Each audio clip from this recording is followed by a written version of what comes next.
AP governor Abdul Nazir ను కలిశారు వైఎస్ఆర్సీపీ నేతలు. వైఎస్ జగన్ పర్యటనలో భద్రతా లోపాలను గవర్నర్ కు ఫిర్యాదు చేశారు.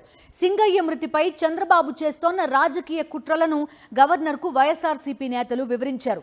రాష్ట్రంలో కూటమి ప్రభుత్వం చేస్తున్న కక్ష సాధింపు చర్యలను గవర్నర్ దృష్టికి తీసుకెళ్లారు వైఎస్ఆర్సీపీ నేతలు.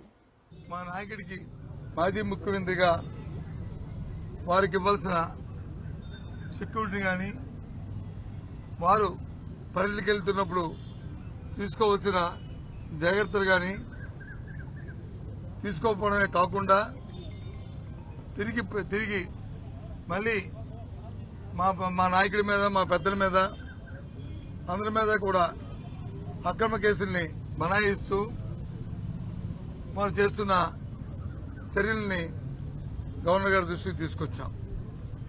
ఇది అప్రజాస్వామ్యం. ఇలాంటి చర్యలు ఎప్పుడు కూడా రాజకీయాలు ఎప్పుడు చూడలేదు. ఇటువంటి పరిస్థితి మంచి కాదు అని చెప్పి వారి దృష్టికి తీసుకొచ్చాం. ఈ ప్రభుత్వంలో ఇలాంటి అకృత్యమైన అరాచకమైన కార్యక్రమాలు జరుగుతున్నాయి, ఈ కూటమి ప్రభుత్వం చేస్తుందనే విషయాన్ని చెప్పడం జరిగింది.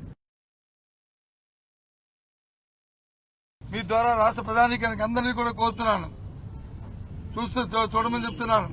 ఈ ప్రభుత్వం తాలూకు అకృత్యాలు చేస్తున్న అరాచకమైన కార్యక్రమాలని ఏదో విధంగా భయం పెట్టాలి, భయభ్రాంతులు చేయాలి, నాయకుల మీద వచ్చి కేసులు పెట్టాలి అని ఆలోచన చేస్తున్నారు. అరచేత్తో వచ్చి సూర్యుని అడ్డుకుంటే సూర్యరశ్మి ఆగదు. జగన్మోహన్ రెడ్డి గారు ప్రజాదరణ నాయకుడు, ఆయనకి ఇవ్వాల్సిన సెక్యూరిటీ ఇవ్వాలి. ప్రభుత్వం దగ్గర వచ్చి ఆ సమాచారం లేదా? ఇది చేతకాని ప్రభుత్వమా? లేకపోతే సమాచారం తెలుసుకోలేని అంత దత్తమ్మ ప్రభుత్వం ఈ ప్రభుత్వం? ఎందుకు ఆయన తగ్గ ఏర్పాటుని చేయలేదు? అది మీ బాధ్యత కాదా? మీ బాధ్యత లేదా అని అడుగుతున్నాం.